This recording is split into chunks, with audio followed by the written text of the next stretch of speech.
तर मित्रांनो, साऊंडचा आवाज ऐकून आमचे परकानं बहिरे झालते. तर नमस्कार मित्रांनो, मी आहे मयूर गुडा. माझ्या ब्लॉग मध्ये तुमच्या सर्वांचं स्वागत. तर दुकानाची चावी घेऊन मी निघालो होतो दुकानात. दुकानावर जाताना आमच्या रॉकीचे आणि हायकोर्टाचे भांडणे झाले म्हणून आमच्या रॉकीला आणायला अख्खी सासूरवाडी आलती.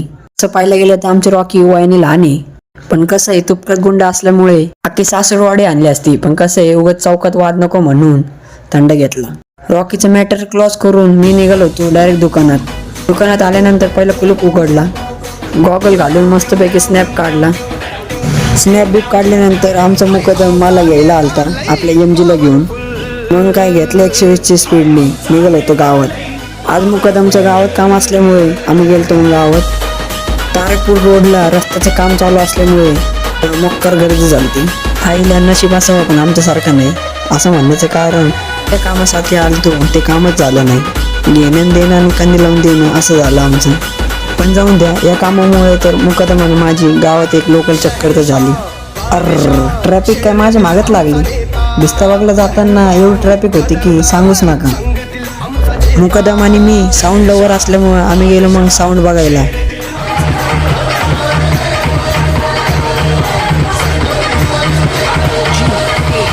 साऊंड असं वाजत होता की कानच बहिरे झालती. मग तिथून मी डायरेक्ट आलतो दुकानात. मग काय मुकदम दुकानावर आला.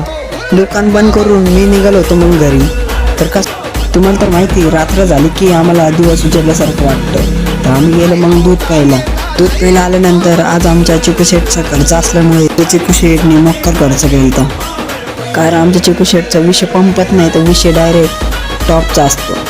आणि आज आमच्या चिकू शेटला ब्लॉगमध्ये न बघण्याचं कारण त्याला हायकोर्टाने सांगून ठेवलं होतं, कुठं पण जातो ब्लॉगमध्ये दिसलं नाही पाहिजे. तो ब्लॉगमध्ये दिसला मी तिथेच टेसला.